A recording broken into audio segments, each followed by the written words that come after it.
Radon? What's that? So radon is a naturally occurring radioactive gas. It comes from decaying uranium in the Earth's core, and it comes up to the ground. It is the #2 leading cause of lung cancer.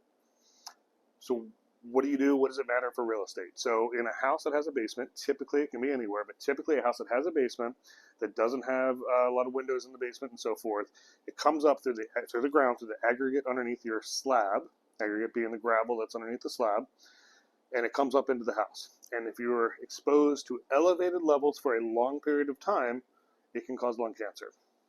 It's relatively easy to deal with, though. Generally speaking, there's always a few cases where it's not, but for the most part, it's pretty easy to deal with. So what they do is they drill a hole through the slab into that aggregate, into that gravel, and they put a pipe, and then they attach a fan to that pipe, and then they run it up through the side of the house or through the house up above the roof line. And they're basically running that fan 24/7 to ventilate the radon and give it a path to go so it doesn't get trapped.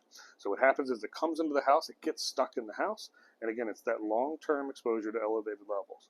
What's elevated, you ask? 4.0 picocuries per liter. Yeah, I just like to say picocuries. But 4.0 picocuries per liter is what the US EPA calls the action level. Now, if you're doing a reduction on it, they would like it to be reduced below 2.0 picocuries per liter. So a logical sign they would say, hey, EPA is 4.0, but if it's really above 2.0, you might want to go ahead and do the treatment. It's pretty cheap. It's relatively speaking, usually somewhere between $1,000 to $1,500 is what a radon reduction system costs to put in. So if you test higher than 2.0 picocuries and certainly 4, you should totally get a radon reduction system.